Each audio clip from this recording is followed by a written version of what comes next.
Hi there, welcome back to the formulaic approach. Now let us look at how the human eyes and the camera are related in form and functionality. Now you see both of this, the human eyes and camera and other instruments such as the microscope, the magnifying glass, telescope, those they are projector, they are all optical instruments. Okay, so but in this video I'm going to be focusing mostly on the human eye and the camera. I want to see how they are related and in both their form, the way they work, and their functionality. That's the way they work. All right, now let us start with a camera. Okay, now when we understand the way a camera is, then it will help us to understand then we'll now talk about the eyes. All right, now the camera is basically made up of two most important parts of the camera are the lens, okay, which is converging or convex lens. So it has a convex lens. The camera has a converging or convex lens, and at the back of that is a film, all right, a sensitive film that we call photographic plate. Now this is the chemicals, this is the light sensitive portion of the camera that is filled with light sensitive chemicals. Okay, now in modern cameras actually they use what is called the charge coupled display or something, CCD and CMOS. So you must have seen it in your when you buy a camera, you will see those the kind of film that is used. You will see it in the descriptions. Okay, so we have film and photographic plate. So these are the two major parts of the camera that are very important. So now let's talk about the lens first. All right, so the lens, since it's a converging lens, is going to look something like this, right? Let me make it a little bigger. So this is going to be my lens, a converging lens. Okay, so and at the back, just behind the lens, there is something called a diaphragm or a stop. So this is my lens, my convex lens, and this will be my stop, okay, or the diaphragm. Now, what this does, the diaphragm does this. It regulates the level of exposure of this guy, the level of exposure of the film rather, to light. So just behind it, we now have a film just behind this, okay? Then at the back here, we have a shutter, okay? So now the shutter and the diaphragm, their work is not exactly the same. Is that okay?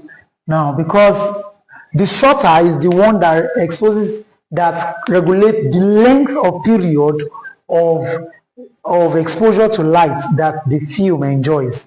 While this stopper, actually what it does is it regulates the quantity, the intensity of light that will enter.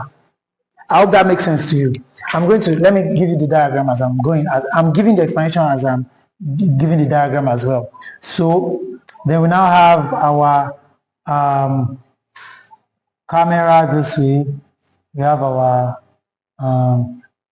let's bring it up like this.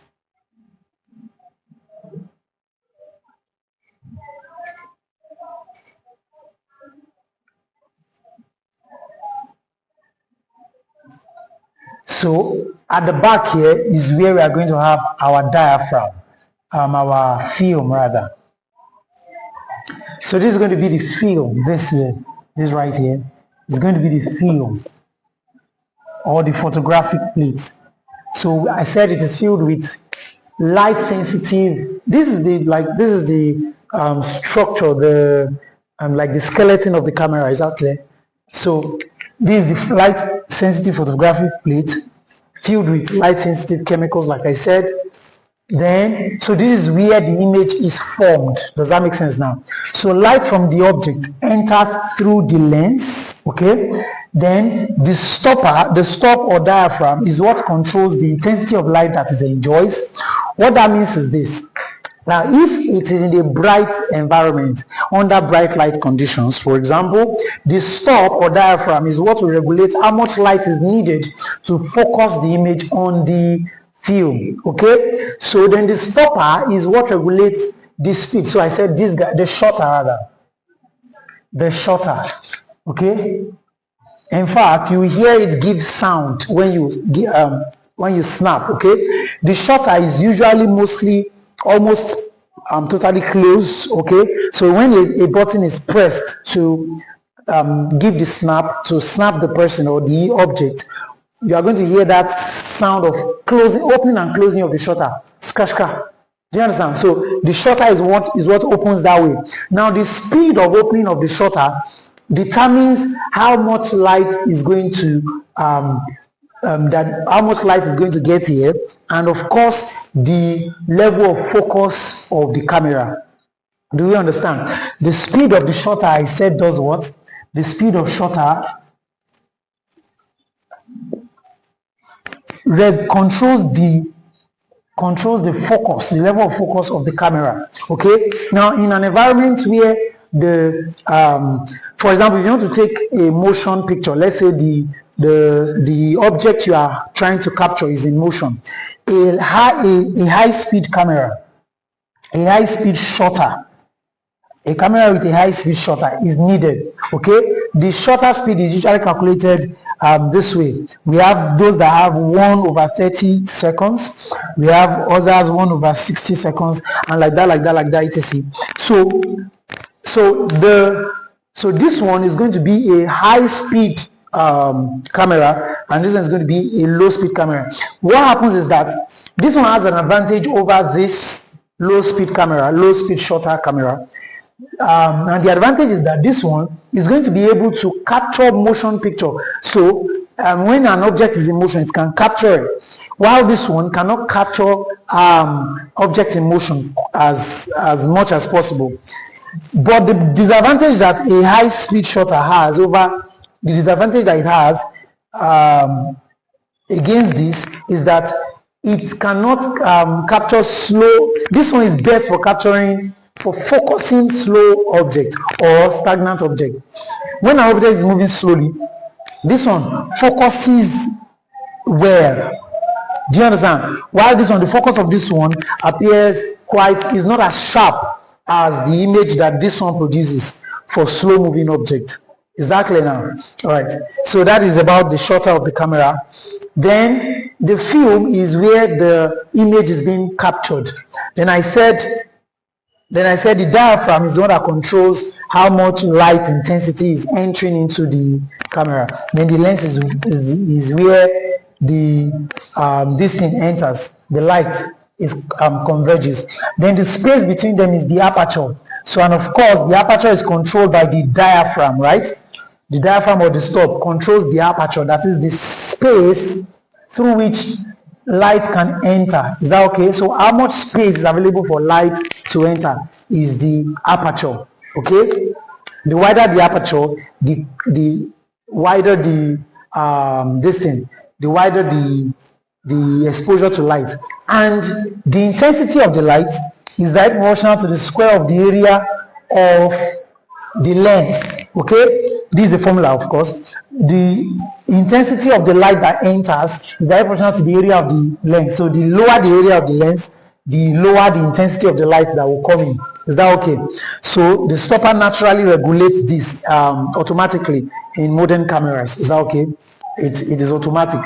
Now, bringing this to, so we have talked about the aperture, we've talked about the lens, we talked about the diaphragm, the shutter, and the film. Okay, so we know all of these parts. There's also something called the F number of a camera. Now, the F number of a camera controls the quality of the image that it also forms, that it produces. So, usually the F number is given, the F number also controls the depth of focus, also the depth of focus of the image. For a better depth of focus on image, on object, you use a camera that has a lower fraction a lower fraction f number. So for example, if you see on the camera, if the f number of the camera is f over 8, for example, if this is the f number, now this camera will not focus, will not have as much depth as a camera that is giving f over 22, for example. Okay, or this one not as much as one that has f over 30, for example. So this f number controls how much depth, the depth of the image that it produces, the depth of the image. Okay, so that is also that is on focusing also. So you know, I told you that it's a shorter that explain the that controls the amount of focus, right? So it means that the f number is a measure of the speed of the shutter as well. Is that clear? All right. So now let's now talk about the eyes. So let me mention the parts that are very important for you to know here. Now we know that we know the film, the lens. So the converging lens, the convex lens here. We know the aperture. We know the stop or diaphragm now. Diaphragm.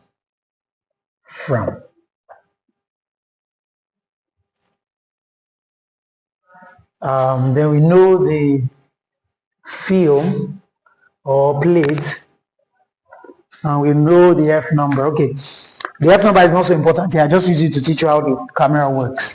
Okay, so now, how does the eyes now work?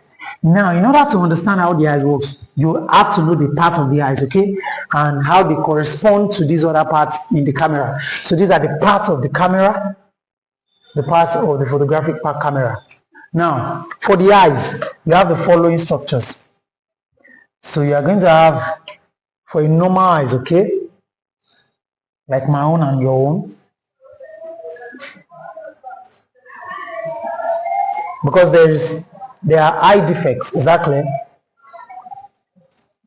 All right. So now, look at this now. So this is the external part of the eyes. So then we have a clear, transparent portion here outside.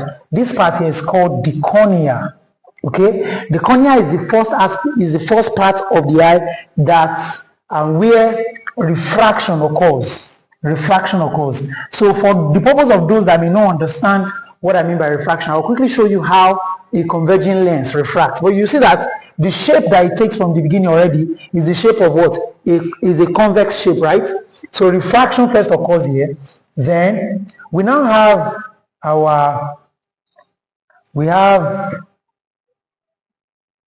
this is the ciliary muscle, and these will be the pupil.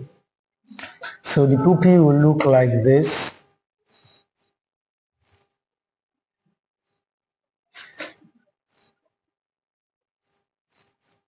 So this is the ciliary muscle. The ciliary muscle is what holds, the ciliary muscle, and the ciliary muscle uses the suspensory ligament. Is that clear? So there is suspensory ligament and the ciliary muscle. So both of them function together to hold the lens in place. So you can see the lens is convex in shape, right? The lens is convex in shape. So this guy here we call it the iris. So this is the colored portion of the eyes, okay? So when you see someone with a blue eye, you see someone with a brown eye, etc., this is the portion that gives it its color. Now the space here, you see it looks like the space in the typical camera that I showed you here. This is our camera here. So you are going to see that it looks like this space here, right? It looks like this space here. Do you understand now?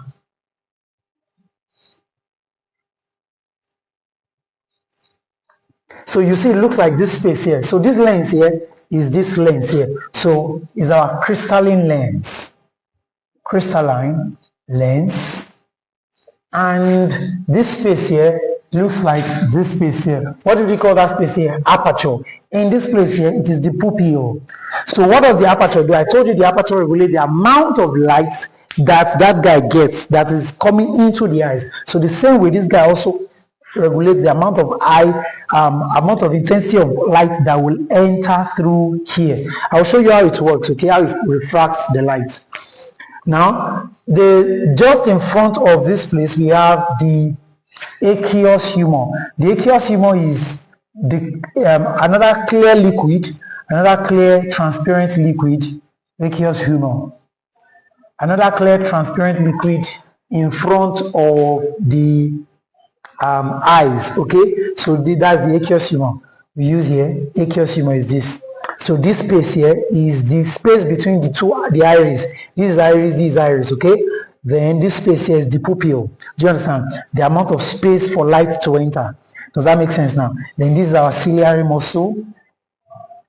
Ciliary muscle holds the suspensory ligament in place, and then is able to, keep this guy in place, the lens in place. Now there's a very light sensitive area here.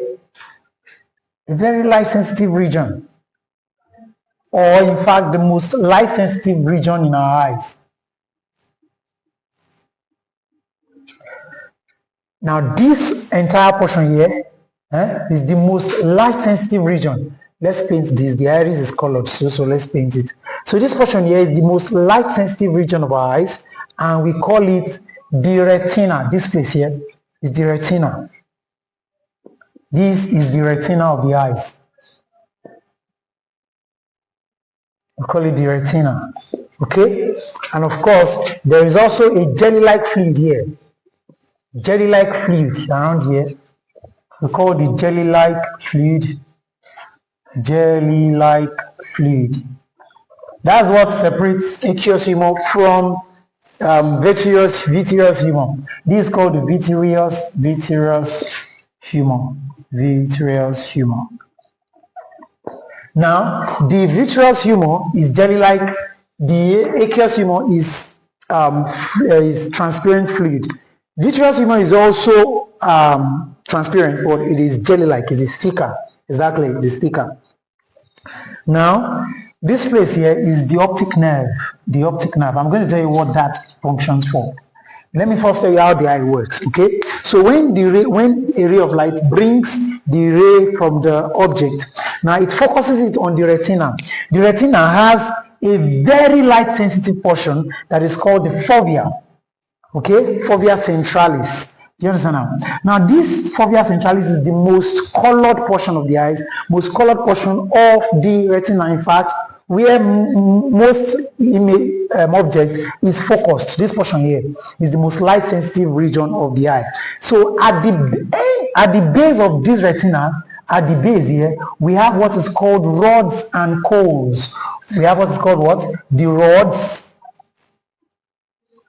and cones. Now, the rods helps to control the intensity of light, helps to control the brightness of the light, okay? So that is why if you are in a dark room, if you were in a room that was lit before, so at night, and all of a sudden the light goes out. Now, for some minutes first, you will not be able to see. So after a while, then you now begin to see, your eye will now begin to see even in that darkness. What happens is that the rod has adjusted to the quantity of light, the brightness of the light that is in that darkness. Actually, there's still light in that darkness, only that because everywhere is dark, you cannot see so much, okay? And of course, that's why you cannot see. So it's the rod that controls your ability to see in that darkness, okay? Then the cones is what helps us to see in the day. All right, so of course both of them function together, all right? So but this one adjusts the retina to the brightness of light in the environment. Then the optic nerve. Now these guys are nerve endings. They are nerve endings, these rods and cones. So they transmit information to the optic nerve. Is that okay? They transmit information to the optic nerve. So the optic nerve now takes the information to the brain. I'll tell you what that the implication of that. So there's also a region here though. You see that the retina does not cover everywhere. So this region here is called the blind spot. The blind spot. You see no image is formed on that region. No image is focused on that region. Okay, so I said this is the cornea. Let's go again. This is the cornea. This is the aqueous humor. This is the pupil. This is the iris. This is the lens. This side, and then this is the ciliary muscle. And of course, there is a blood-rich region here called the sclera. Okay, sclera. Just spell that sclera. Okay, or scleroid membrane. Now, so this portion here is the retina, the most light-sensitive portion, and here is the vitreous humor. Now, and outside this portion here, fovea centralis is equipped with a lot of rods and cones and helps us to do what? Is one that is the most light-sensitive portion or region of the eyes. So, in comparison, the convex lens is equal to our lens. Does that make sense? They perform the same function. They perform the same function. Now, look with me here. How do they focus image? You remember that I said for image formation on a lens, we have done this before. I'll link the video in the description below, okay? So this portion here is going to be called our pole, okay? Let's call this portion F. So away from here, we'll call this F prime at the back here. Okay, maybe this is not even the back, because if this is the observer's eyes, this will be the back, okay? So if this is F, then this will be F prime. Then this place will be 2F prime, and this will be 2F, okay? Now if I put an object here beyond F, you know that if I draw a ray of light that is parallel to my principal focus, what will happen? It will refract if I draw a ray of light that is parallel to my principal axis, this is called the principal axis. Just check on that video, you see, you understand this very clearly. So if I draw a ray of light that is parallel to this principal axis, by the time it's reflecting, refraction happens in lenses. When it gets to the center of the lens, it will refract through the principal focus, the focus. Then if I draw a ray of light that is traveling, that is if I draw a ray of light that is now coming from that travels through the principal focus first, this refraction here, right? Draw a ray of light that is traveling from the principal focus. By the time it gets to the center of the lens, it's supposed to go like this, okay? So by the time I draw a ray of light that is traveling through the principal focus, it will be refracted this way. Okay, if my image was correct, actually if you look at it, you see that it's not so correct. This place should be 2F. 2F should be around here. Okay, so you see that my image is formed around here. Okay, this is my object, this is my image. So you see that by the time I join it head to head here, by the time I join it, you see the characteristics of my image is inverted. So meaning that the image that is formed in our eye is also what? Inverted. So the images that is formed by our lens is inverted. Now another thing is that it is real. So I've told you when an image is inverted, it is real. Okay, real and inverted. Remember that. So make sure to see that video. Then another thing you see is that it is formed between F and 2F, right? So our F and 2F lies on the retina. And if you look at the size, you see that it is diminished, it's smaller. So our image is also what? Diminished, as well as in the camera. So that's why when you can capture a full person, and that full person will stay on that small photographic paper that, you know, can read the image of this thing that is printed. So that is the way our lens works. So convex lens and convex lens here. Now the aperture, I told you, is the pupil. So our aperture is equal to what? The aperture of the camera is equal to what? Is analogous to the pupil of our eyes. But keep in mind though that refraction begins to happen even from the cornea here. Refraction begins to happen from where? From the cornea here. That's the first region where refraction occurs in the human eye, okay? But most of the refraction now happens finally here in the lens, okay? That's why sometimes we just draw it as the lens. But note that refraction begins from the lens here, because every part here, down to the vitreous humor, cornea, aqueous humor, lens, and vitreous humor, all of them work like the lens, a refracting lens. Is that clear? So the diaphragm is analogous to the what's the diaphragm now? The diaphragm is the one that controls the amount of light. So what happens is this: the diaphragm is analogous to the iris. The diaphragm is analogous to the iris. Then the film or plate is analogous to the retina. The film is analogous to the retina. Okay, then the shutter. We didn't talk about the shutter. The shutter will be analogous to. The shutter controls the amount of light here. So the shutter will be analogous to, what is that? Let me take some time to think. The shutter will be analogous to.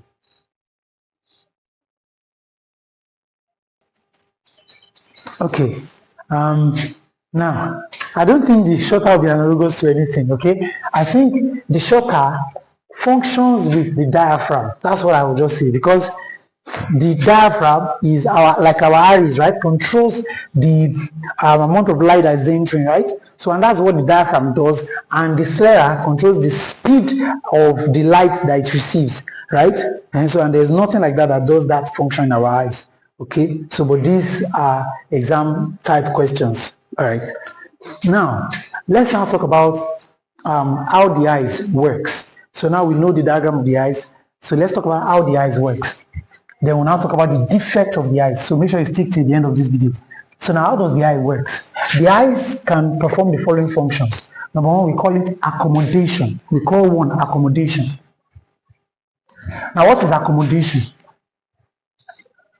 In this case, accommodation is not the provision for this thing. Accommodation, in this case, is how our eyes is able to focus on image, the focusing power of the eyes. Exactly, the focusing power of the eyes. You remember that the power of a lens, we said the power of a lens is equal to 1 over the focal length, right? So the accommodation is the focusing power of the eyes. Okay, so there's something that our eyes cannot do that the lens can do actually. So look at these two different markers. If you're looking at me like this now, if you are looking at this guy, as I'm looking at this guy that is behind this one, my eyes is not able to focus this one as well as focus this, which a normal camera can actually do. So if you are looking at this one, you begin to look at this one from that place. So if you begin to look at this marker from here, you will notice that your eyes cannot focus on this. And if you begin to look at this marker here, your eyes will not focus this one well. Do you understand? But a normal camera can focus it well. So a normal camera can focus both images at the same time well. But our own eyes cannot do that. Exactly. So you will see that we are looking at, maybe looking through the window from a distance. You see that you will see what is outside of the window clearer. What you are looking at that is outside of the window, you see it clearer. But the things on the window, the glass, the frame, and all of that, you might not see it clearly until you bring back your focus to that frame. During which time you will not be able to see what you were looking at initially. Do you understand? So that is called accommodation, the focusing capacity of the eyes. Do you understand? The focusing power of the eyes. It is measured in diopters. It is measured in diopters. Right? So the human eye has about 4D plus 4D. That's the accommodation capacity, measure of accommodation that the eyes can perform. All right, so that's accommodation. Now there's also something called, in the functionality of the eye, binocular vision. Binocular vision.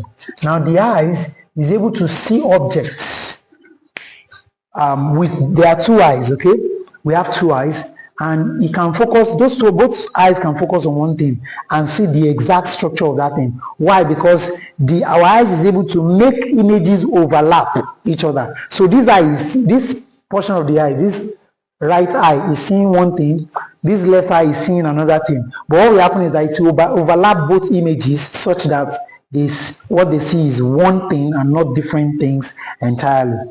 Is that clear? Right. So that is binocular vision. People that have problem with eyes, some eye problem, are not able to view things binocularly. Binocularly. There is something that you do that if you want to see clearly, sometimes you have to open one eye, close one eye, and then view that thing well. Why? Because sometimes because of the distance, your near point, you have exceeded your near point, so your binocular vision is not perfect again. For example, if you take this thing away from your near point, I'll talk about near points now. Okay, yeah, under accommodation, I was supposed to talk about near point and far point. I was supposed to talk about near point and far point. Now, at the human near point is the shortest distance beyond which we can no longer focus our eyes on an object without straining it. Does that make sense to you? Our near point is the shortest distance beyond which the eyes can no longer focus image without straining the eyes. So meaning that if you go beyond that near point, you begin to strain your eyes to actually focus that thing. Does that make sense? So the human near point is 25 centimeters, and the human far point is the distance beyond which we can no longer, the farthest distance beyond which we can no longer focus image. And that's infinity for a normal human eyes in his adult, young adult stage, at least, that has a very good functioning eyes. So it's about 25 centimeters, meaning that if I bring this thing, this is about 25 centimeters here. This distance here is about 25 centimeters. So my eyes can see this thing without straining. The moment I move it to about 10 centimeters here, my eyes is beginning to pain me a little. Then if I now bring it closer than that, you see that I'll begin to have problem focusing on this thing because my eyes want to accommodate. Both eyes want to overlap the same image and see. Do you understand? So because of that, if you just try it as I'm doing it now, you'll see that your eyes is not able to accommodate well at lower than 25 centimeters. Okay, so people that have problem with their binocular vision, or everybody will actually have this binocular vision problem if you bring objects too close to your eyes. All right. So those are the function of the eyes. Now let's now talk about the eye defects. The eye defects that exist. Now, there are about 4 eye defects that I'm going to be discussing. We have, number 1 is short-sightedness. You already know that, right? Short-sightedness. Okay? Or myopia, that's the technical name. So short-sightedness means the person short-sightedness. Means the person can see only near objects. The person is short-sighted, can only see things that are short, that are close. Exactly. Now, what is the reason for that? The reason for that is this. The eyes of the person cannot focus objects that are too far away. Is that okay? Now, what is the other reason for that? What is the reason why the eyes of the person, why can it not focus on things that are far away? The reason is because the retina of the person is too long. So the eye problem that exists due to too long retina, when the retina of the person is too long, okay? Too long. That eye problem is called what? Short-sightedness. So the person can only see short or near objects. So if you bring a distant object to the person, let me use let's use a leaf, for example. Now, by the time it gets to the eyes of the person, refraction occurs, and because the retina is too long, the image focuses before before it lands on the retina. This is the retina here. Let's say this is the retina here. So the image will focus before So this is the image that will be formed. You see that the image is not formed on the retina. So once the image is not formed on the retina, it is blurry. Do you understand? So far objects are blurry to a short-sighted person. Now, how do you correct short-sightedness? You correct short-sightedness by using a biconcave lens. Is that okay? So we use concave lens to correct short-sightedness. What does a concave lens do? You know that a concave lens is a diverging lens. So it's a diverging lens. So what it will do is that it will diverge the rays a little, just very close to the eyes, to diverge it a little, so that by the time it reaches the eyes, then it can now focus it properly. It will now focus it properly on the retina. Then the image is now formed on the retina. So when the retina is too long, the person the person is short-sighted. Now let's talk about the next one, which is long-sightedness. Long-sightedness, and that is another. The technical term is hypermetropia. Let me clean all of this, please. Long-sightedness, that is hypermetropia or long-sightedness. Okay, now what is long-sightedness? It means the person can only see what? Long distance object. In myopia, short distance object. In hypermetropia, the person can only see long distance object. So once the person and what causes it? When the retina is too short, that's just the opposite of the former thing, yeah? The retina is too short, so the eyes, which looks like this,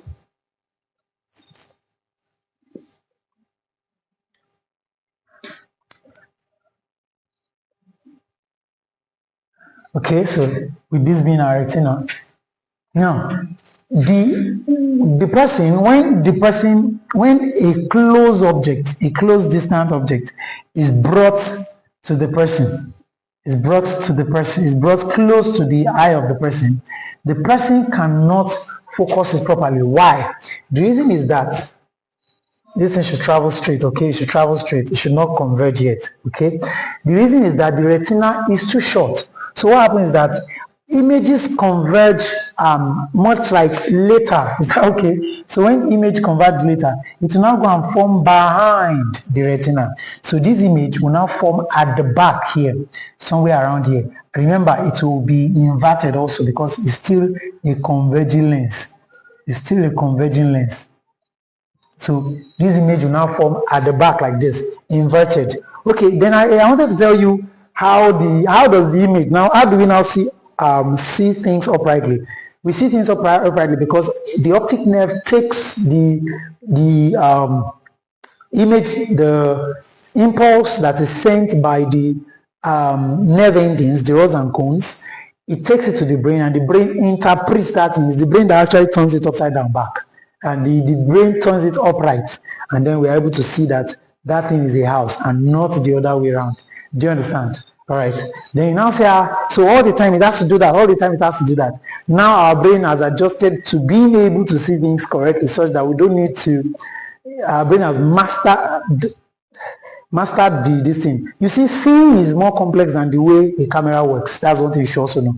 The mechanics of how we see, do you understand, is more technical than this. Is that okay?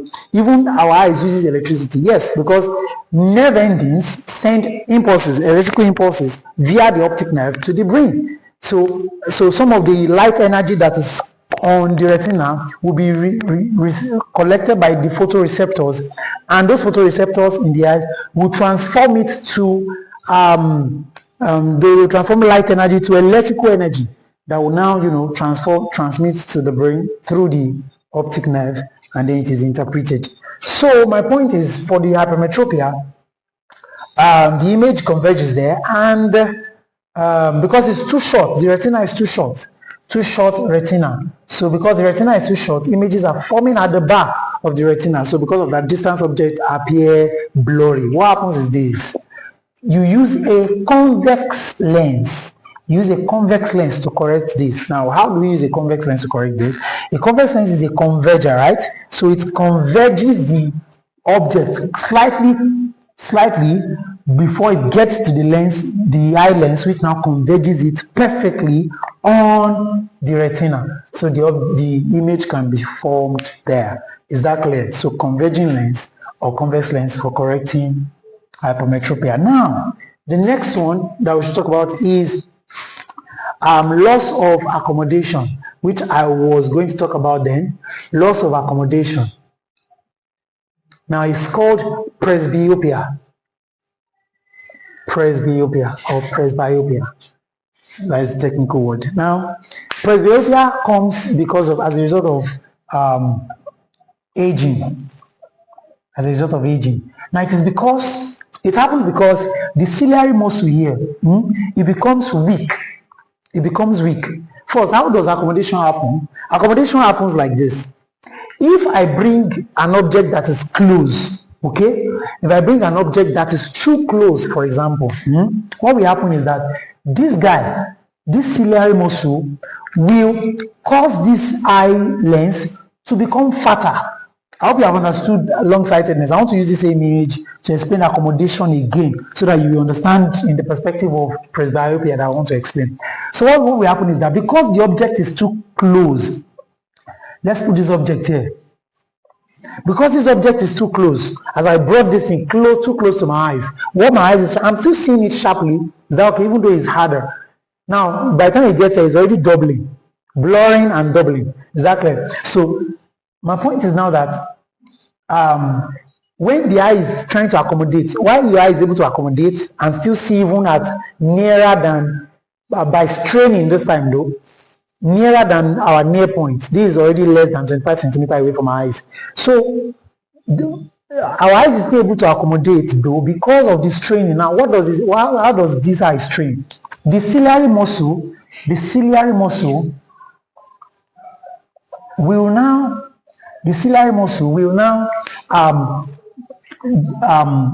it will dome the shape of the lens so that it becomes fatter. We say the lens has become fatter. You remember I told you when you were drawing image of lens, I told you not to draw too fat an image, right? Because we draw an image of lens that is too fat, it will converge faster.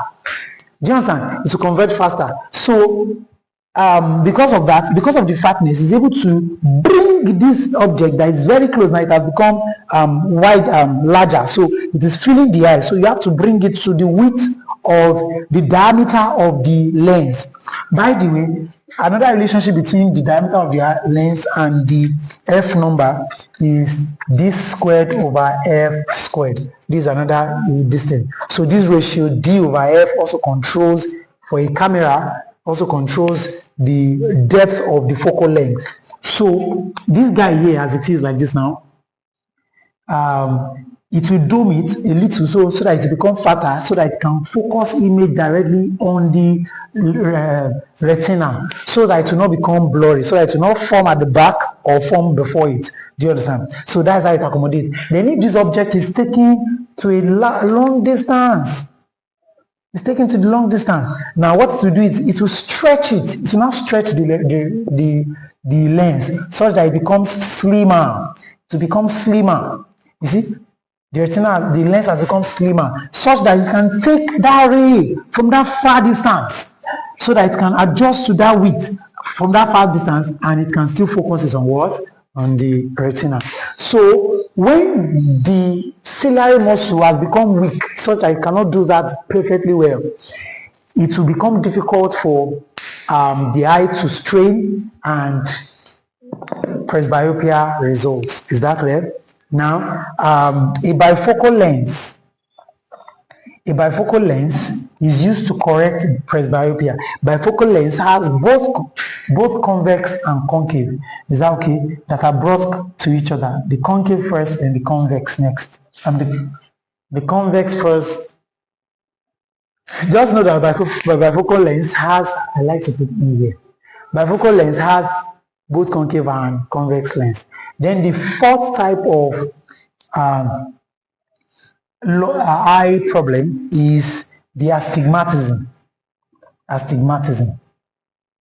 Astigmatism also comes due to the weakness of the eyes, okay? It also comes due to the weakness of the eyes. And we correct astigmatism using, I think, planoconvex, yes, we use a planoconvex lens to correct astigmatism, a planoconvex lens. I'll be stopping this video right now.